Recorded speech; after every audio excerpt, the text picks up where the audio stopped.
Welcome to Rosalind the Pet Psychic's podcast, the show where animal intuition meets untold stories. I'm Rosalind, your host and pet psychic. Each week, we dive into the unbelievable, the heartwarming, and sometimes the downright haunting tales from the animal world, told by the people who live them, whether it's a horse who knew too much and spilled the tea, a trainer who crossed the line, or a pet with a message from beyond. We're here to explore the deeper truths behind the stories that leave us wondering, what do our animals know that we don't?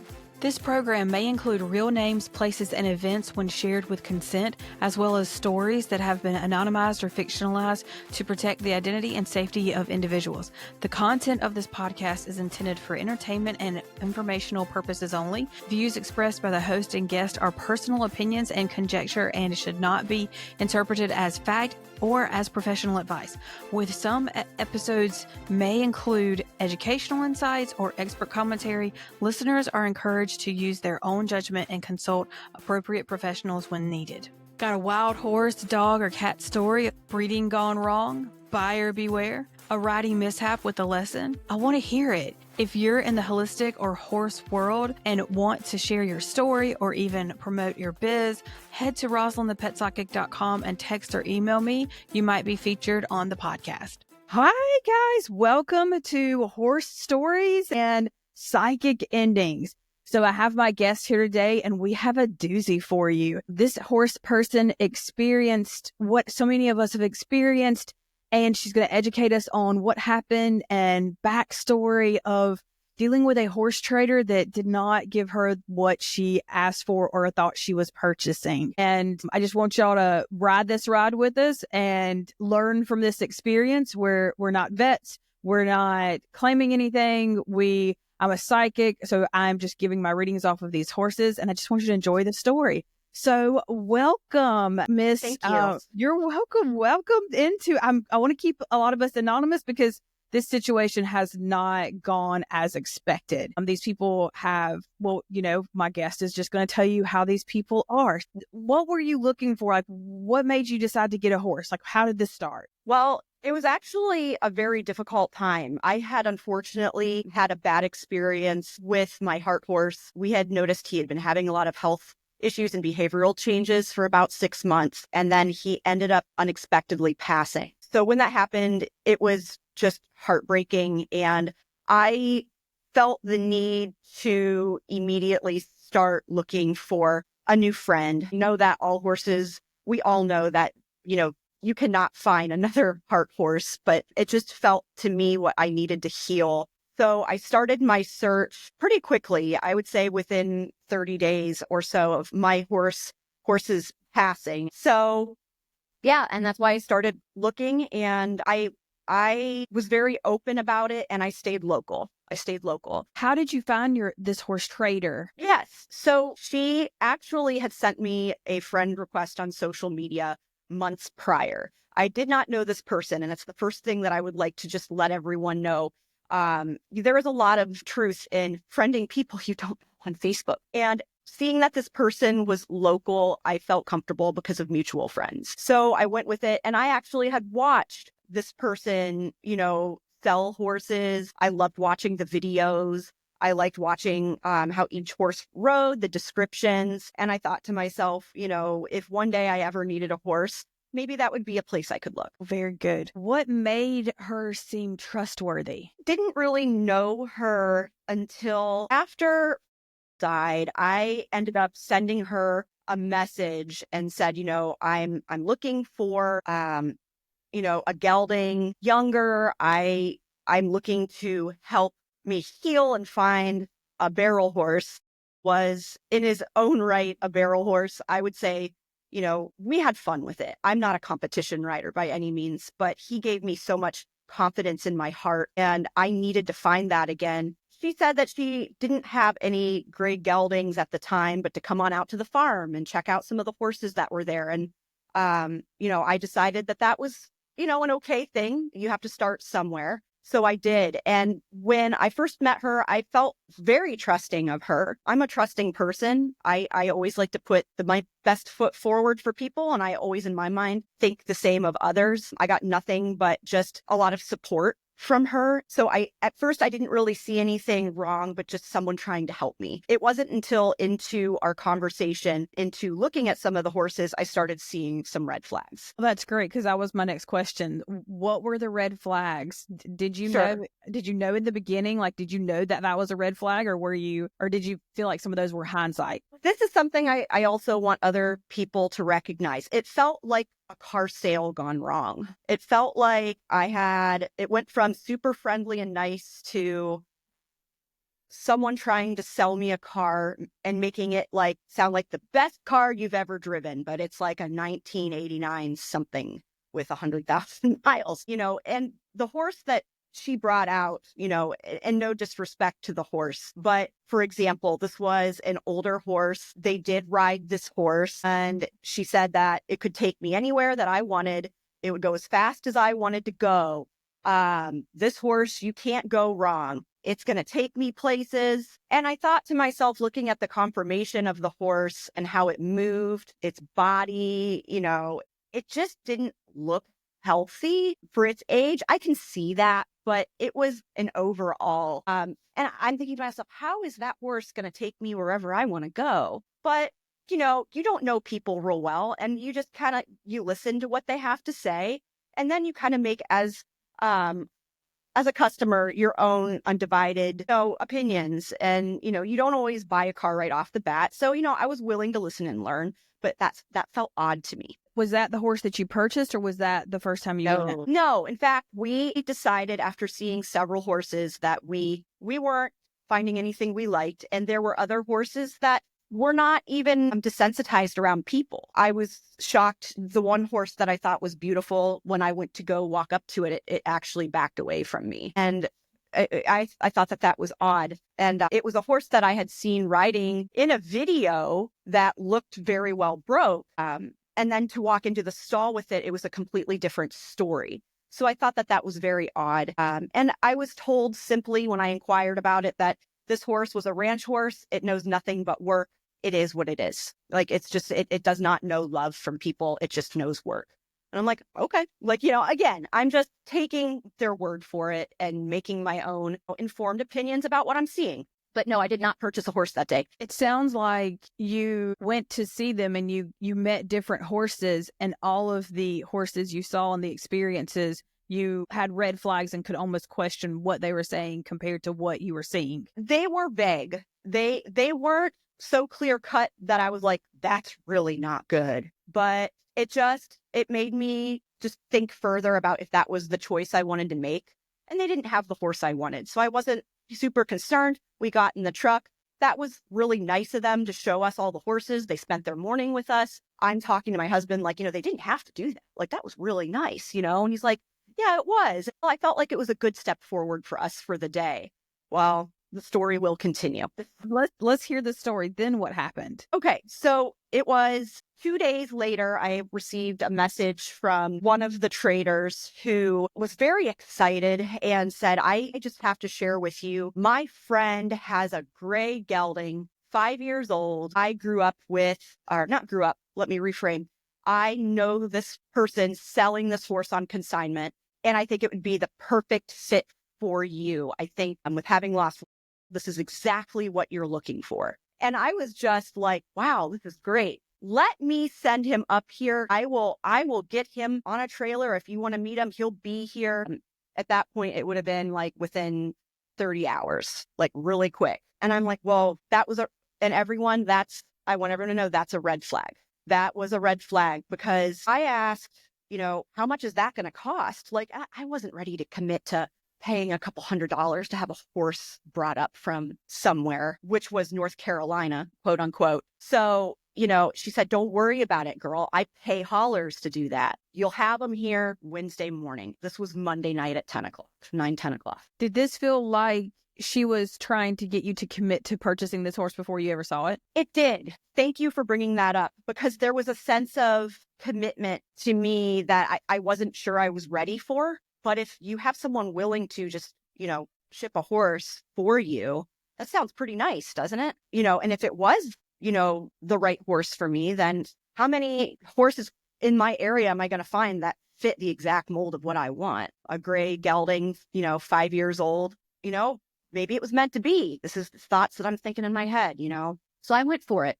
I said, sure, go ahead and send him up. I'd be happy to meet him. So when you said that, so it sounds good, and I have to say this for the other people that are listening. It sounds great, but it also sounds like you have to get some more clarification. And what I would say is, you can send it up. I would love to look at it. I'm not committing to anything or any payments of this transaction or correct. This you sending it or transportation. You're doing this on your own free will. Correct. And I think people I almost felt, what's the word? I was not forced because I agreed, but it was just so easy. And then all of a sudden I have this 1,200-pound animal horse that's being sent from somewhere I don't know that someone's doing for me. And then it's going to be here in like a day and a half. And I've never met it. What is the seller's or the trader's obligation? Like, are they going to, if I say no, like, how does that go? So it's very important that if you ever feel pushed to buy a horse in any situation, that you are clear. The one thing that I missed as, a customer is I asked for more photos of my horse before they sent him up. I said, do you have any more photos? Do you have any more videos? She sent me one photo and one 12-second video of my horse cantering. And she said, no more pictures of him, but don't worry, girl, he'll be here for Wednesday morning. He'll be here soon enough. Don't worry. And I'm like, again, on my fault, I said, okay. And that was so wrong, because everyone listening, if you are buying a horse and this horse is a good horse that you want, that you're putting your hard-earned dollars into, no one is just going to say, sorry, there's no more pictures or videos for you, but you can just come see him. There should have been a plethora of information on that animal. But I already felt kind of like committed because she was going to send the horse up. So what do? So you just kind of like, it felt kind of like just, well, I'm in this boat now. So yes, you need lots of photos, lots of videos. And if they do not provide them to you, there is a very good reason why.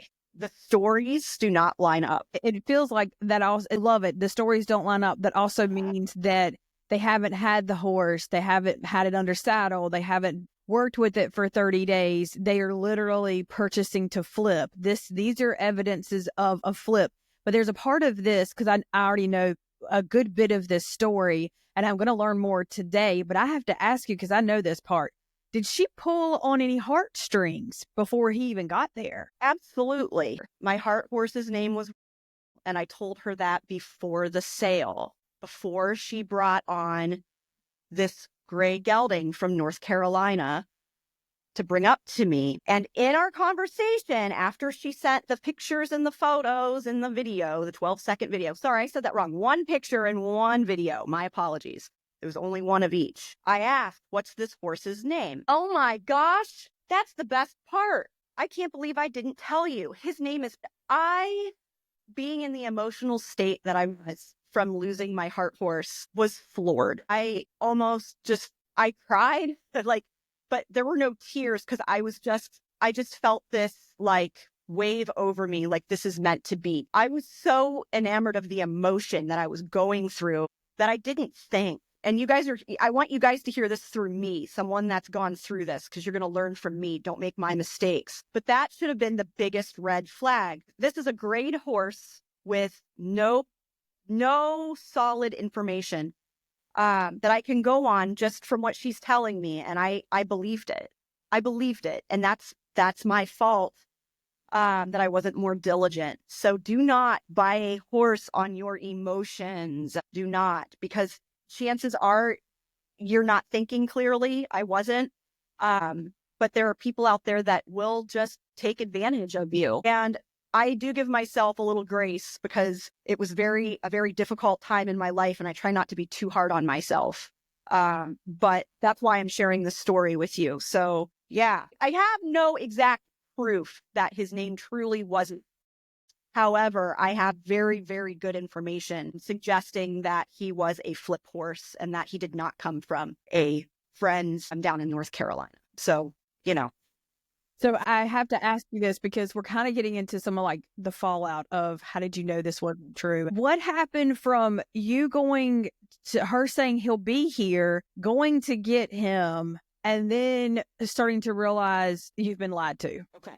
I'm going to try and that's a lot of information, and I'm going to try and make this clear and very short and to the point. I got there, I saw, and I fell in love with him. He was exactly what I had envisioned. I cried. We have that on video. Like, I was just over the moon, so happy because, you know, these great people found me my horse. His name's What Are the Odds? And then it was, let's go ahead and get payment and we'll sign the bill of sale. It was that quick. There was no opportunity for a PPE. There was no opportunity for me riding the horse. I should have done that. I should have said that. But I just wanted to buy this horse. And here's why. Because the horse trader said to me, well, if you don't buy this horse, I'm going to buy this horse. So if you don't buy him, I really like him and he's one heck of a horse. So I'm still thinking about it. Red flag. That put the pressure on me because here I am. I'm like, now wait. And I was very hurt by that, by the way. For the record, I was like, why is she saying that she would buy the horse when she brought him up for me anyway? So I wrote the check for $5,000 right then and there and handed it to them. And just like that, we signed the paperwork and they brought me back up to everything felt off at that point. He was standing in cross ties by himself. They just left him there. I didn't know that no one was with him because they brought me back to the office to sign my paperwork. And then I come back and she's like by himself in cross ties. And I'm like, I wouldn't have done that. Like, that's odd. Everything just started to feel very pushed. And she goes, well, he's yours now, girl. Well, I've got to go get to a lesson. And she just like left. And this was gone. The horse trader? This is the horse trader. Yeah, there's two of them. Okay. This is the woman who I've been in contact with through messaging, getting the horse held up here to my state and everything. So same person, there's two, but I will say I worked with one more than the other. So did the other one did they support each other to help influence you to purchase? Yes. We were not able to take him right away. They said that he needed to be seen by a vet and that they would offer me a vet check. And I was like, that's really nice. Again, red flag. Do not let any horse trader person you are buying a horse from privately say that their vet will come out and do a horse check for you. That is their business with their vet. And I am not calling out vets here. I don't want anyone to misconstrue what I'm saying. I do not believe that the vets are at fault. They are simply doing a job that they're asked to do by their client. But it is one way that these traders, I believe, can get another up on a sale. I'll even get you a free vet check for you. A vet check is not a PPE. I wanted a PPE, but again, it's almost like they carried the sale for me. They had the steering wheel. I'm a very sensitive and very quiet person. So it's hard for me to speak up at times. And I trusted them. So I just want you to try and see my frame of mind. So, I want you to be aware of that. Very, very easy to fall into that trap. Anyway, so he stayed there for a few days to get his vet check and Coggins and all that good stuff. As far as I know, I got the vet to check him and I got an okay. It was a very awkward okay. I wasn't even there. They did not make sure I was there. In fact, I had to work that day. And the vet was there. I couldn't be there. So it was my loss. And I just heard from the vet that he was healthy. In my mind, I said, well, I really kind of wanted a PPE, but it was so rushed that I did not really have that opportunity. I wasn't even there. So I just said, okay, he's healthy. So we let that go. My husband and I said, we know the horse. We met the horse. He looked great. So, we'll go pick him up here in a couple of days. So then how did that go? Not well. I bought a horse that was 5 years old. He was broke to ride, green broke, and he was able to load on trailers easily. In fact, when we picked him up, they expressed how happy they were with his loading on a trailer, and it was a breeze. We loaded him on my trailer, and it was a nightmare. He would not load at all. He was terrified. My husband and I first We tried to load him up ourselves without the trader there. And he was able to walk maybe halfway up onto the trailer and then he'd back out. He was very scared, very scared. Once she arrived and saw that he wasn't loading, it became a major issue because I had already given her the money. The check had already been cashed, for the record. And now I have a horse that's not loading on a trailer that I was told could. Can I pause you a second? Yes. At any time, was there any spoken word from you or anybody else or from them that if this doesn't work out, we'll give you your money back, or if something, okay. No warranties, no tested out, no returns. Bought as is. Okay. Was that said or in any paperwork? In the bill of sale, as is. Okay. Yep. So they cover their behind. They did. Okay. This is what they told me. It's your ramp. He's never seen a ramp. It's his ramp. He hauled here perfectly. He's such a good boy. He's never seen a ramp.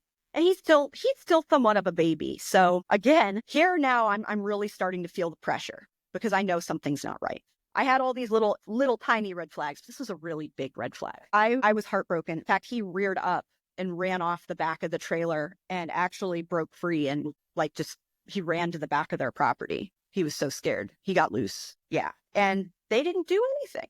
I went to go get him myself. And I was like, okay, so what do you do? Like, as you know, people, you guys, when you go load a horse on a trailer, this is my biggest recommendation to you, is that you're probably thinking this already, you need to load that horse on that trailer yourself before you even write a check. It was too late for me. So at that point in my frame of mind, I just had to get my horse home because this was turning into a bad situation. So I asked if I could bring a cattle trailer out. That was not a slant load with a ramp, which I know he's not completely used to that. I was told no. I was told that he needs to leave this property today because I need that. That was the next red flag because I'm like, you are putting that animal's safety ahead of your own. That's enough that that's all I need to know. And at that point in my mind, I'm like, I got to get this horse home today. So she got very angry. I got, very upset. And when I got upset, I was crying. She actually yelled at me and yelled at my husband as well, that we were not suitable horse people, that we didn't know how to load horses on trailers. Well, that is a crazy story. I want to preface and tell you that this horse trader knew her previous horse's name that had passed away, and the new horse, she pretty much renamed it just to pull on my client's heartstrings. And she did that to manipulate the situation and to reel her in. She really found those, what we call pain points, to get in there and make it more emotional for her. And that was just not good. So we kind of talked about it, but we have taken the horses' names out of this because this is a sensitive subject and the trader has a history, and we want to educate y'all because this could be any trader, instead of telling you these people's names and starting a whole bunch of drama and mess that none of us want to be in. We wouldn't want any of y'all to go through this either and have all of that kind of stuff resurface because this person has been incarcerated. So we'll hear all about that. We're going to hear more about what she has gone through with this horse and how bad things have gotten. So see you next week on this next podcast for part 2.